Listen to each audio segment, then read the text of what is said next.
What's up YouTube? Today we are looking at the new Cherry Audio MemoryMode plugin. So this is a recreation of the classic Moog MemoryMode synthesizer, which was an iconic synth in the kind of early industrial techno kind of era.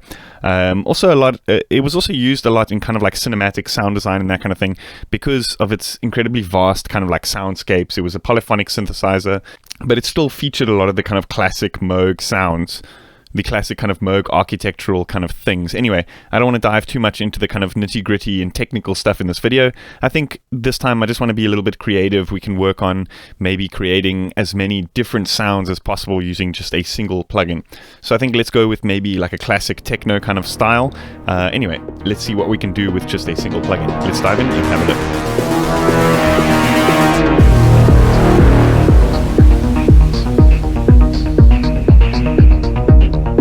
So I've already started preparing a bit of an idea as to kind of where I want to take this. I've written a very simple kind of melody line, and I want to start diving into maybe synthesizing some drum sounds, which we can record out and kind of sample in interesting ways to kind of create we can see if we can create like an entire track just using the one synthesizer. So there are obvious limitations with doing this.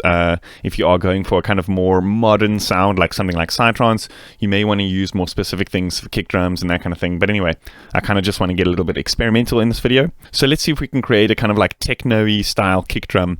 And I think one of the kind of interesting things about the Moog style filters is how kind of thick or how big sounding the resonant characteristics are of the filter. So this is really good for creating kick drums just using the filter alone. So I want to show you what I've done here.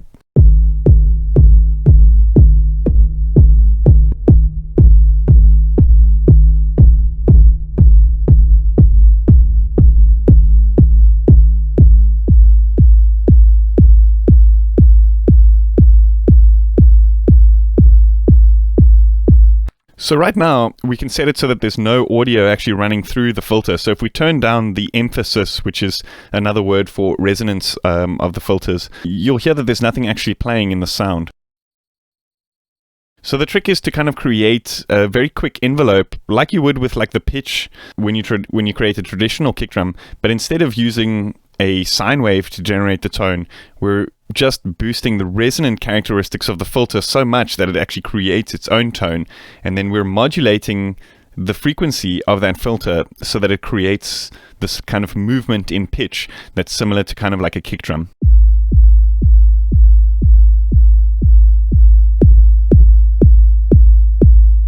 So to give it a bit more kind of like analog character or kind of like unique vibe, you can start mixing in some of these oscillators, and it kind of just mixes a little bit of an undertone. Specifically this noise is an interesting thing to create these kind of like unique kicks.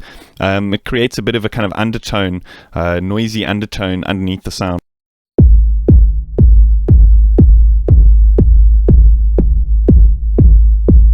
Although when you start mixing in the oscillators and stuff, I think it's pretty important to actually sample out the sound, because as you can hear, it starts to create these kind of like phasing differences so that the sound is kind of different each time it triggers.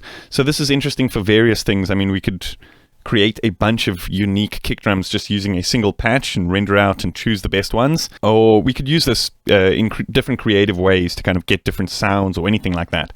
So let's just play around with this a little bit, bounce out a couple of kick drums, and then we can see, let's maybe apply some reverb as well to get some of this kind of like more boominess out of this kick drum.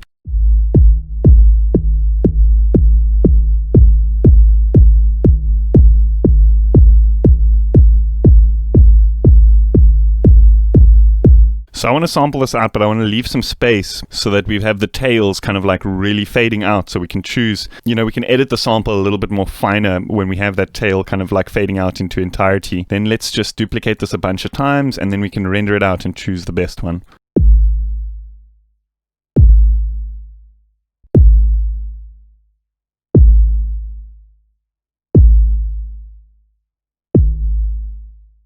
So let's just load up this sample. I think this one sounds the best so far. We can load this up into a sampler track, and then we can just mute this so that we can always come back here. If we decide we don't like this kick drum, we can always come back. So let's just jump in and put in some kick drum triggers, one on every fourth over here.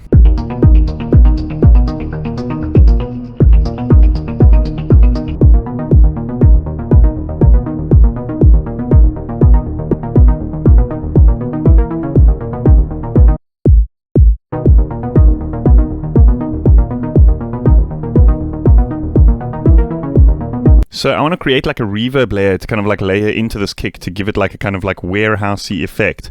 So I'm just going to sample out the same thing, just change the reverb settings a little bit here, and then we can play with layering these in interesting ways over the original kick drum.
So here, just trying to make like a pingy kind of percussive layer just to add like a little bit of rhythm.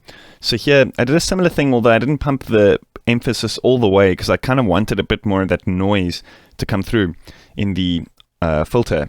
And then I used this keyboard tracking. So check out this MIDI. You can see here, it's like a simple like up, down, almost like an arpeggiated type of thing. And then that's basically, I'm using the keyboard tracking of those notes to change the filter. So that's what gives it that like the change in pitch of that kind of pingy sound like this.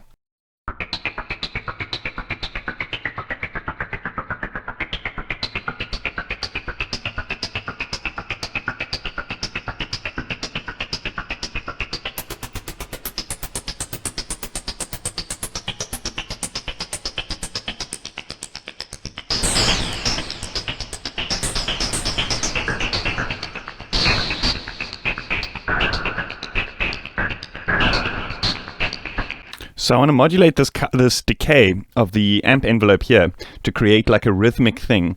So we can actually rewrite automation that and then just let it play while we ride that decay setting a little bit and then choose a loop which sounds the best, and we can kind of process that a little bit.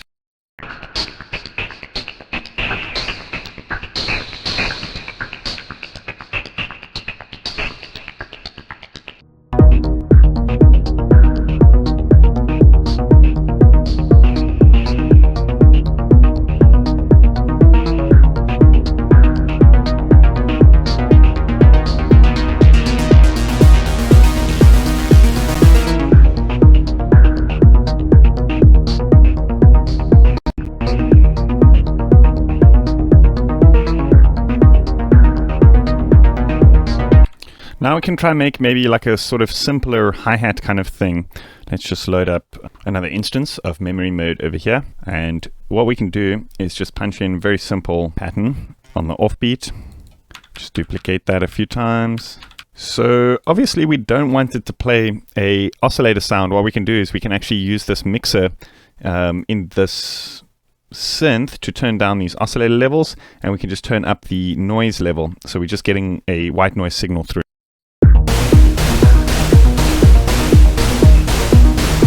And then we can fine tune the envelopes to get like a more percussive sound.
Awesome. That is a great sounding, pretty versatile synth. I mean, it does kind of like focus more on the musical synth side of things as opposed to the more experimental, like bleeps and bloops side of things. But I think let's just run through a couple of the patches here, see, what sort of other like presets the thing comes with. This is the sound that I made now. We can just hear it in a kind of more musical context, I guess.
Awesome. That is about all that we have time for today. I hope you guys enjoyed that. A big thanks to Cherry Audio for actually sending me this plugin for the purpose of this video.